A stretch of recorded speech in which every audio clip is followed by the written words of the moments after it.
I recently reviewed the Schwinn Junction, a hybrid commuter bike sold at Walmart, and today I'm looking at another Schwinn and another hybrid. This is the Schwinn Glenwood. I'll put a link down in the description so you can see the current pricing on the Walmart website.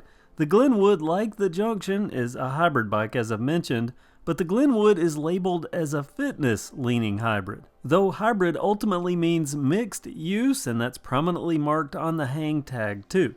Keywords that jump out at me: everyday riding, and along with fitness, casual riding. And when I see bikes with big sweeping handlebars, I think casual comfort-oriented rides. The Glenwood definitely has the sweep up top. A certain bat-loving superhero would find these bars appealing. Bat bar compliments: grips that are rubber, thick rubber, which may provide some added comfort. I haven't seen this particular grip design before, so I'm looking forward to testing it out. Sitting at thumb level beside that grip is the trigger shifter. The Glenwood is equipped with trigger shifters. The trigger name 100% applicable here because up top to shift, yeah, you get it, you use the trigger finger. These particular shifters are made by TD1. This design very familiar to me. I entered mountain biking with shifters pretty much just like these, and I loved them.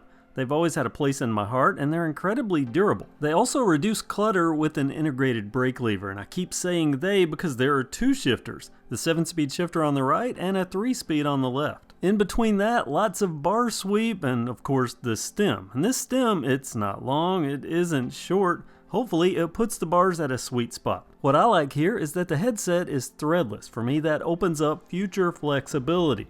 The Glenwood has a straight steer and a suspension fork. Usually when I see sweeping bars, the fork is almost always rigid. This bike clearly going more towards overall comfort. This fork isn't anything fancy, it's lower entry level, but for the terrain this bike will be riding on, I think it's going to do just fine with roughly 60 millimeters of travel to smooth out city streets. Commuter eyes might jump right down to the dropouts to see how the front wheel is affixed. I like quick release, but I don't live in a big city. These wheels are bolt-on. Hubs, spokes, and rims, common wares here for bikes at this range.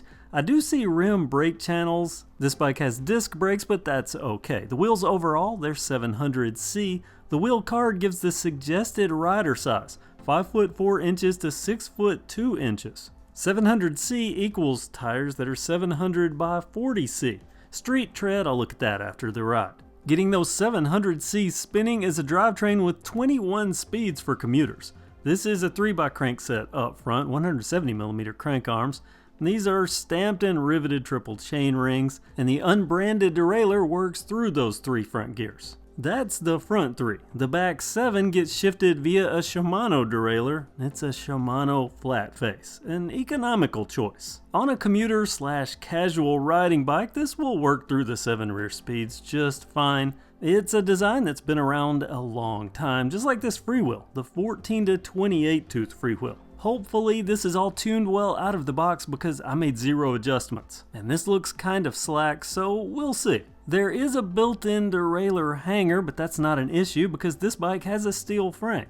A frame with a satin black finish and white graphics. Frame size, it's over 19.5 inches, almost 19.75 inches, making it a tall frame. A frame somewhat familiar to me. That top tube has a hint of the hunchback design, like a 2020 version of a Schwinn Taft mountain bike. Many people like that Taft look. It's a bit more subtle here, and I think it looks good on this bike. I did mention modern. There's a reason for that. I think there might be some Taft DNA here. The head tube angle, it's 68 degrees, usually not what I see on commuter bikes. This steel frame has external cable routing and a couple of mount points. Yeah, there's a place to add a rear rack and 2 sets of cage bosses. 2 water bottles maybe for those long commutes. Signs that whoever designed this planned it out for comfort. Like having a quick release seat post clamp for a seat post that's 27.2 in diameter, and this Schwinn branded leather look saddle with white stitching. Stopping the bike, mechanical disc brakes with 160mm rotors, and that's on both the front and the rear wheels. These rotors, they have the Schwinn star. That's always classy. That's the components. Now it's time to find out how all this comes together in the ride, detagged right in front of your very eyes. Hey, I didn't even rip up this wheel card. Okay, I've been waiting on this. It's ride time. I decided to take this more or less on the same loops I took the Schwinn Junction on just a couple of weeks ago. I expect this to perform well, but there is the bat bars. I have a mixed relationship with sweeping bars. More often than not, they're uncomfortable to me, but on this Glenwood, this is quite pleasurable as far as bar position and where the grips are in my hands, and even those grips feel good. For riding around the city, I'm in a 100% sweet spot, I would say, at least for leisurely cruising. The bike overall a good fit for my 5', 10" body. And as expected, the front suspension is making alley bumps and dips more tolerable. This is not high-end mountain bike fork smooth by any stretch, but smooth enough to make a noticeable difference. This is definitely comfortable. I can see myself racking up miles day after day on this bike. Now, it does have that fitness label on the card. I think fitness, in my mind, they go to road bikes and road bike hybrids. This is more of a casual cruiser sort of hybrid. So fitness, yes, but more of a relaxed fitness. Just getting out and riding is a good workout, so yeah, this does qualify for fitness.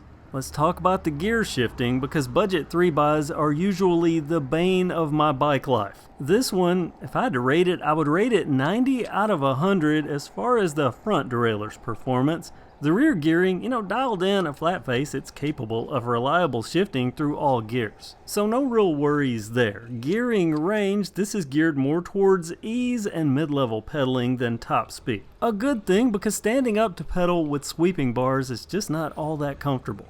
So in a nutshell, this drivetrain does work. Front derailleur, 90 out of 100. I'm horrible with dialing those in. I'm sure a bike shop could get it perfect. Stopping with these mechanical disc brakes, both brakes, front and rear, acceptably quiet and grippy out of the box. This panning shot pretty much sums up the zone for this bike. Smooth and steady and comfortable, making it a good cruiser. As a commuter, I'm sure if I needed to get to class fast, I could do it with this bike, but the Glenwood is most suited for those that have thought through their day enough to leave on time where they can just enjoy the ride. The same goes for riding to work if that's what you need this bike for. It can dart where you want it to and go, but again, those that leave on time and prefer comfort over all-out performance, Glenwood.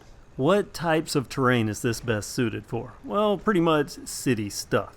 Asphalt or concrete, be it bike lane or sidewalk, but I did find that these tires can cut right through gravel. Maneuverability. I'm not exaggerating when I say the Glenwood with its sweeping bars somehow feels like a responsive mountain bike in a way. It's easy to maneuver and it is stable, like so easy to balance that I can easily stay vertical at low speeds or even quick stops, which are things people that ride a lot, like bike commuters, who find traits like that in a bike very important. And I continue to be surprised by how well this digs into turns. This is a bike with sweeping bars, yet it can bite right into a turn. All this is excellent planning on Schwinn's part and good geometry. Look, I'm going to be honest here, I sort of thought going into this was going to be just another bland ride around town bike, but it's actually fun to ride. I expanded my intro ride loop just because I was having fun, and I even made some discoveries. Somehow, I've never noticed that there's not a single public bike rack downtown outside of campus. At least that I've seen, and I'm only a couple of blocks from the main bike lane. Maybe that's a quest for more Glenwood exploring. Let me give you my final thoughts on the Glenwood with shots from one of the last times I'll be able to film in this parking deck.